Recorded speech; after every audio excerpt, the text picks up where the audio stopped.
The sea was calm at first, but calm seas often hide storms waiting beneath. The ship creaked as Daniel stood on the deck, staring at the horizon. His crew whispered about shadows moving in the waves, strange shapes slipping beneath the surface. They had been warned never to cross this part of the ocean, but orders were orders. Supplies had to reach the colonies, and Daniel was only a soldier assigned to protect them. Then the storm came without warning. Black clouds swallowed the sky. Waves rose like living walls, smashing into the ship. Men screamed as water poured across the deck. The captain shouted commands, but the ocean was no longer a sea, it felt like a battlefield. Something in the deep had woken, and it was not natural. Daniel tried to hold the rigging, but the ropes tore loose. Lightning lit the waves, and for a brief second he saw it. A massive shape moving under the water, scales glowing with faint light, eyes like fire staring up from the abyss. He froze, his heart pounding. The storm was not just weather. It was war, and humans were losing. The ship split apart with a groan of wood and iron. Daniel was thrown into the water, choking on salt, pulled into the spinning dark. Around him, broken planks and floating bodies turned with the current. He tried to swim, but the ocean dragged him down. Cold pressure crushed his chest, and he thought this was the end. Then he saw her. Through the chaos, a figure swam with speed no human could match. She was tall, her body shining with blue and green scales that caught the flashes of lightning from above. Her face was sharp yet beautiful, framed by long tendrils that moved like hair, but shifted like living creatures. Horns curved from her head, regal and dangerous. Her tail shimmered with power, and the water itself seemed to bend around her. Daniel could not tell if she was savior or executioner. She looked at him with glowing eyes, and in that instant, he felt like prey caught in the sight of a hunter. She reached out, and before he could resist, she wrapped her strong arms around him and pulled him deeper into the abyss. Darkness swallowed them both. He should have drowned. He should have blacked out. But as her hand pressed against his chest, air filled his lungs again, strange and unnatural. The water no longer felt like death, it felt alive, breathing with him. Daniel's panic shifted to confusion. She was keeping them alive. They sank for what felt like hours, down past wrecks of old ships, skeletons of forgotten sailors, and glowing plants that lit the deep like ghostly lanterns. Strange creatures circled them, some with too many eyes, others with jaws wide enough to bite a man in half. Yet none dared attack. They stayed back, as if afraid of the queen who carried him. Daniel finally tried to speak, but his voice was swallowed by water. She only smiled, a dangerous smile, as if she understood every thought in his mind. Then her voice echoed, not in his ears but inside his skull, deep and commanding. "You will not die here, human. You belong to me now." Fear struck through him. He wanted to fight, but her grip was iron, and the abyss around them offered no escape. Her words carried weight like law, not a choice but a decree. They passed through a stone arch covered in glowing coral, and suddenly the sea opened into a massive underworld. Towers made of bone and black stone rose from the ocean floor. Creatures of all sizes swam in patterns, their eyes glowing in the dark. It was not ruins. It was a kingdom, and she was its queen. She set him down on the floor of a grand hall. The walls pulsed like they were alive, lined with carvings of battles between humans and sea monsters. He shivered, his body weak from the fall of his ship, but his mind sharp with terror. The queen circled him slowly, studying him the way one studies a weapon before using it. Her voice filled the hall, echoing like thunder across the waves. "My kin are many, but my brood must grow stronger. You are not like the others I have taken. Your spirit burns against the sea. That fire is mine now." Daniel clenched his fists, defiance mixing with fear. He realized this was not a rescue. This was the beginning of something worse than death. Daniel stood on the cold stone floor, his chest still burning from the sea's crushing weight. The hall around him glowed faintly, lit by strange organisms that pulsed inside the walls like living lanterns. Shadows of monstrous creatures swam past the windows, their bodies brushing against the outside as though waiting for a command. Every instinct told him he did not belong here, yet the queen's eyes held him locked in place. She moved closer, circling him like a predator deciding what to do with captured prey. Her scales gleamed under the light, and the long tendrils of her hair flowed around her face like dark ribbons in water. Daniel could not ignore her beauty, but it was beauty wrapped in danger. There was no softness in her gaze, only power. "You wonder why you are here," her voice pressed into his mind, heavy and echoing, "but it is not for you to question. The abyss took your ship. I took you. The difference is survival." Daniel clenched his jaw, anger fighting against fear. "If you wanted me dead, I'd be at the bottom with the others." Her lips curved into a cold smile. "Dead flesh feeds the ocean. Living fire shapes it. I need fire. I need kin who can endure the depths." He didn't understand, but her words dripped with purpose.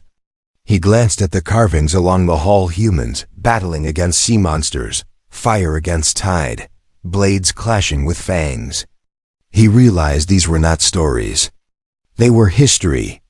His kind had fought hers before. "Why me?" he demanded, forcing his voice steady though his body trembled. "You resisted," she answered simply.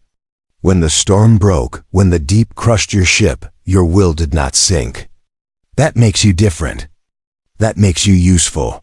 A sound rumbled through the chamber, low and heavy, like thunder underwater. From behind the throne, great doors creaked open, and something vast slithered into the hall. Daniel's blood ran cold. It was a creature unlike any he had seen, half serpent, half beast, its body armored with jagged scales.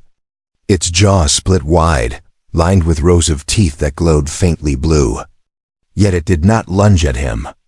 Instead, it bent low before the queen. She raised a hand and the beast obeyed, coiling beside her like a trained hound. Her eyes returned to Daniel. "Do you see now? Even monsters kneel to me. But they are not enough. The world above stirs. Ships cross waters that belong to my brood. Your kind returns to challenge me, and for that, I will not forgive. To stand against them, I require strength even the abyss cannot breed alone." Daniel swallowed hard. He understood now she wanted him to help create her army. Not just through training, but something deeper, something he dared not name. "I won't help you," he said at last, voice low but firm. Her smile faded. The water in the hall shifted, swirling as if stirred by unseen hands. The pressure on his chest grew heavier, pressing him to his knees. She loomed over him, her glowing eyes narrowing. "You misunderstand, human. This is not choice. This is bond. You live because I will it. You breathe because I grant it. Refusal is not your path." Her words pierced his mind like knives. Daniel gasped for breath, his strength fading. The serpent beast hissed, its teeth glinting as though ready to strike. Yet the queen did not give the order. She only watched, letting him feel the weight of her control. Finally, she lifted her hand, and the pressure eased. Daniel collapsed onto the stone floor, sucking in air that wasn't air, but it filled him all the same. He hated the weakness in his body, hated the way she had broken him so easily. "Rest," she commanded. "You will need it. Tomorrow you begin." The serpent coiled back into the shadows, the great doors closing behind it. The queen glided toward her throne, her tail flicking with power, her eyes never leaving him. Daniel sat on the floor, his fists tight, his heart burning. He was alive, but he was no longer free. The next time Daniel woke, he was no longer in the grand hall, but in a vast chamber carved from stone and coral. The walls shimmered faintly, alive with veins of glowing light. Strange markings covered the floor, spirals and circles that pulsed like a beating heart. He felt the water moving through him again, letting him breathe, though he still did not understand how. Before he could rise, the doors opened, and two figures glided in. They were not human, nor were they like the queen. Their bodies were leaner, their scales darker, and their eyes burned with cold fire. They moved with a grace that reminded him of hunters circling prey before the strike. One carried a long staff tipped with bone. The other's claws gleamed like blades. "The queen commands," one said, voice echoing through his head the way hers did. "You will be tested." Daniel clenched his fists. Tested how? The only answer came when the floor beneath him shifted. The markings glowed brighter, and the stone opened, lowering him into a wide arena. The walls rose high, lined with jagged spikes. Strange sea creatures watched from behind the barriers, serpents with glowing eyes, fish with too many fins, beings that should not exist. Then the queen appeared above, her throne carried into place by currents of power. Her tail shimmered like a weapon, her horns glinting as if they were crowns of iron. She raised one hand, and the arena filled with a deep rumble. "You claim strength," her voice thundered inside his skull. "Now show me if it burns or fades." From the far side of the arena, a gate split open. Out slithered a beast unlike the one Daniel had seen before. Its body was long and thick, covered in scales as hard as armor. Its head was shaped like a hammer, lined with jagged teeth, its eyes glowing green. It let out a screech so loud it made the water shake. Daniel's blood ran cold. He had no weapon, no armor, nothing but his bare hands. The beast circled him slowly, each movement stirring waves that pushed him back. He looked up at the queen. "You want me dead?" Her lips curved into a faint smile. "I want to see if you can live." The beast lunged. Daniel threw himself aside, feeling its teeth snap shut inches from his leg. He kicked off the ground, swimming clumsily through the water, his lungs burning, though he still breathed. The creature turned and came again, faster than before. Instinct screamed at him to run, but there was nowhere to run to. His eyes darted across the arena. The floor was uneven, lined with ridges and sharp coral. He grabbed a broken shard of coral as the beast charged again. At the last moment, he dove low and thrust the shard upward. The coral sank into soft flesh beneath the beast's jaw. It roared, thrashing wildly, its tail slamming into the walls. Daniel held on, driving the shard deeper until glowing green blood spilled into the water. The crowd of watching creatures let out an eerie sound, half hiss, half cheer. The beast thrashed one last time before sinking to the floor, its body twitching as the light in its eyes faded. Daniel floated back, gasping, his body bruised and cut, but alive. The queen's gaze stayed locked on him. She did not cheer, nor did she frown. She only studied him, as if confirming something she already suspected. "You survive," she said at last. "Good, you will survive again." Daniel's anger boiled. "I'm not your weapon." Her eyes flashed with cold fire. "You are mine, human. And the sooner you learn that, the longer you will live." The arena gates opened again, and the dark water beyond promised more trials. Daniel's fists tightened. He had won this fight, but he knew she would not let him rest. Not until he was broken or stronger than the abyss itself. The days blurred together in the abyss. Daniel did not know how long he had been there. Time felt strange beneath the endless sea. Every day brought new tests, new beasts, and new scars. The queen never let him rest for long. When he defeated one monster, another waited. When he learned a trick to survive, the next fight demanded more. At first, he thought she meant to kill him through trial after trial. But soon he realized the truth. She wasn't trying to destroy him. She was shaping him. The next trial came without warning. Daniel stood again in the arena, his body aching, when two gates opened at once. From one side, a swarm of eel-like creatures slithered out, their jaws snapping with electric sparks.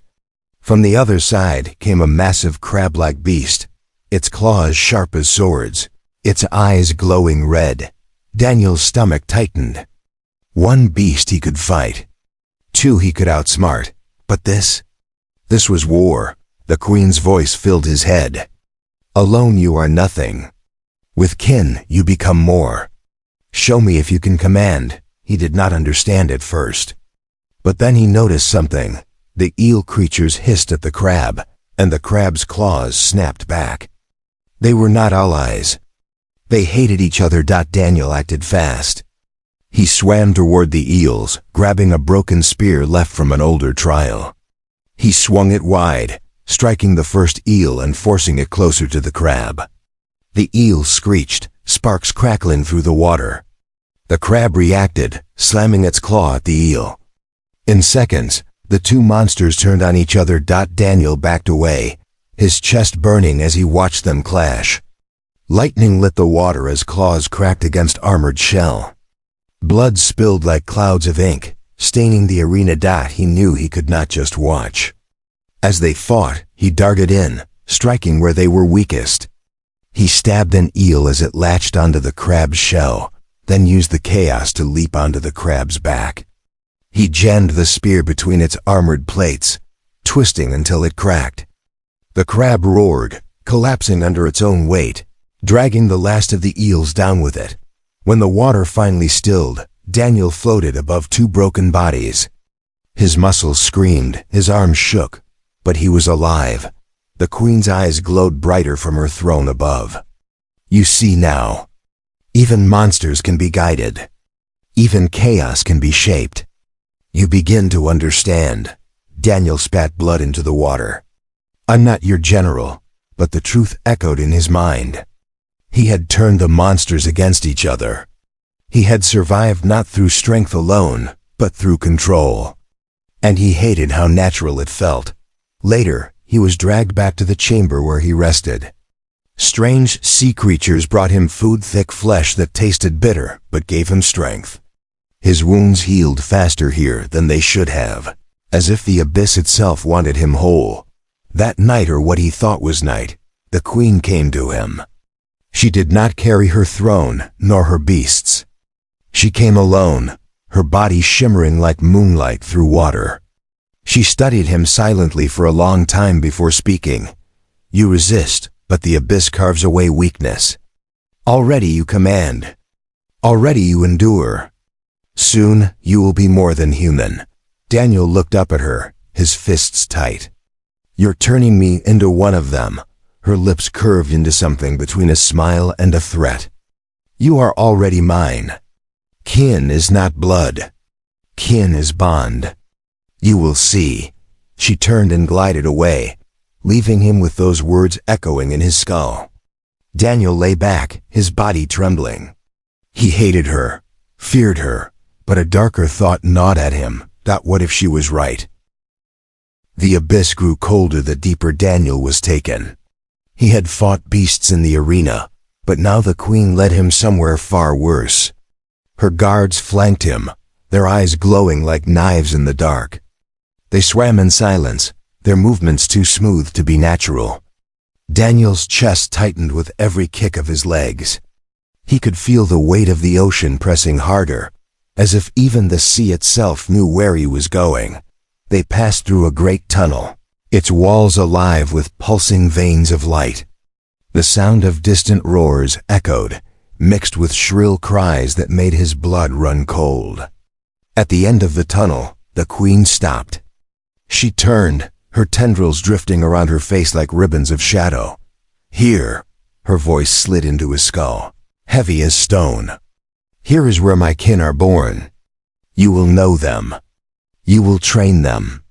They will follow you. The gates opened. Daniel froze. The chamber beyond was vast, larger than any hall he had seen. The floor was littered with eggs the size of boulders, glowing faintly with green and blue light. Strange shapes moved inside each one, claws scratching against shells, jaws snapping before they even hatched. Around the eggs swam creatures half-grown, their bodies twisted with fins, scales, and glowing eyes. They were monsters, but they swam in groups, circling each other as if waiting for command. A chill ran down his spine. These weren't just beasts. They were soldiers. The queen glided into the chamber, her tail sweeping powerfully behind her. The young monsters scattered as she passed, bowing their heads, their bodies trembling as though the water itself commanded obedience. She stopped before an egg, placing her clawed hand on its shell. "My brood," she whispered in his mind. "Strong, but wild. They must learn to fight as one. Alone they are teeth. Together they are war. That is why you are here," Daniel's voice cracked. "You want me to teach them?" "You already have," she said. "In the arena you turned beasts against each other. You found order in chaos. That is why the Abyss chose you. My kin will follow one who survives." He shook his head. "I won't raise your army." Her eyes narrowed, glowing brighter. "You already are." The chamber trembled, and suddenly the young monsters swam toward him. Not to kill, not to tear him apart, but to circle him. Their glowing eyes fixed on his movements. He raised his hand instinctively, and the circle shifted. He kicked his legs, and they followed. The truth hit him like a weight in his chest. They were watching him. Waiting for him. "No," Daniel muttered, backing away. "Not me." But when he pushed against one creature's snout, it bent its head low, submissive. Another followed, then another. Soon the entire circle swayed as if bound to his will. The queen's voice filled the chamber, thundering like waves against stone. "You deny, but your fire binds them. You are kin now. My brood listens to you. And when the time comes, they will follow you to war against your own kind." Daniel's heart pounded. He looked at the monstrous creatures born to kill, born to swarm, born to drown anything above. They stared at him with loyalty he had never asked for. For the first time, fear wasn't only for himself.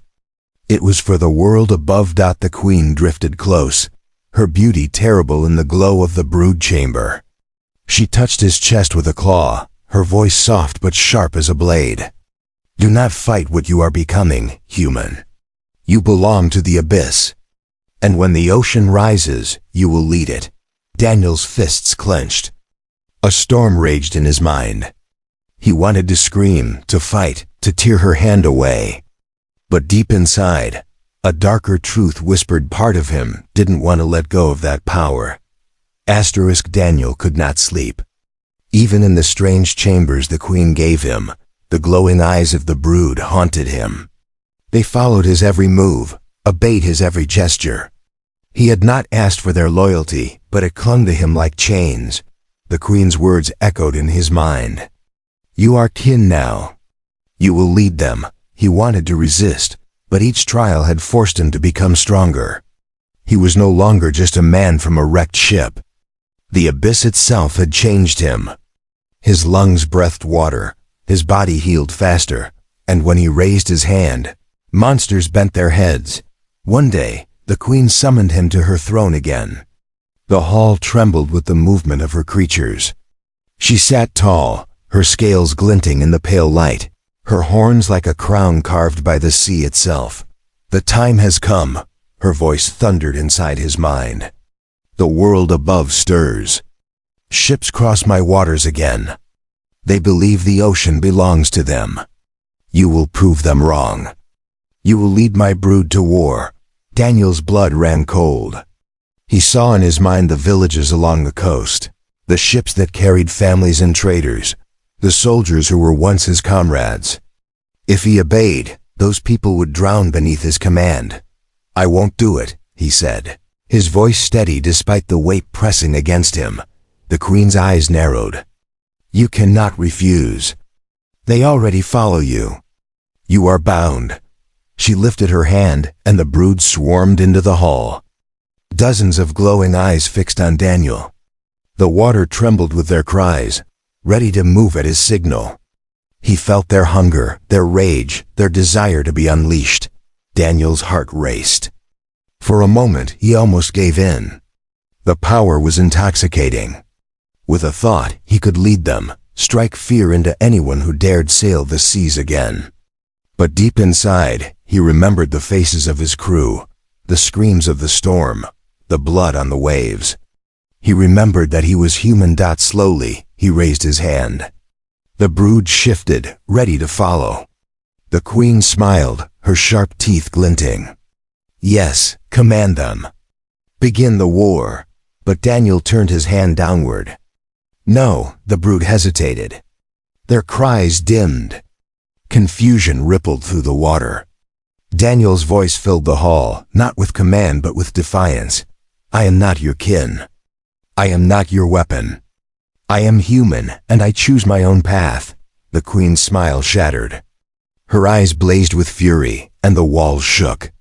The brood howled, torn between their queen's power and the strange fire inside the human who defied her. Daniel pressed forward, pushing his will into them. Not hatred, not hunger, but freedom. You don't have to obey her. You don't have to be slaves. You can be more. For a moment, silence filled the hall. Then, one by one, the monsters lowered their heads not to the queen, but to him. The queen screamed, her voice like thunder splitting stone.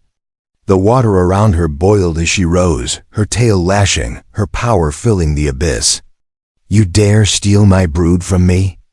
Daniel stood tall, though his body trembled. They were never yours. They were always waiting for someone to see them as more than weapons. The brood surged forward, not to attack him, but to shield him. The queen's fury crashed against them, waves of power that shook the kingdom. But Daniel's fire held, burning brighter than the abyss. The battle of wills tore the chamber apart. Stone cracked, towers fell, and glowing light bled into the sea. At last, the queen's strength faltered. She stared at him with hatred and something else, fear. You will regret this. Human, she hissed, before vanishing into the shadows of the deep. The brood quieted, their eyes glowing softly as they gathered around him. Daniel floated in the ruins of the queen's hall, his chest heaving. He had not wanted power, but it was his now. The abyss had tried to claim him, but instead, he had claimed it. For the first time since the storm, Daniel felt air in his lungs and freedom in his heart. He was no longer just a survivor of a wrecked ship. He was the human who stood against the queen of the abyss and lived.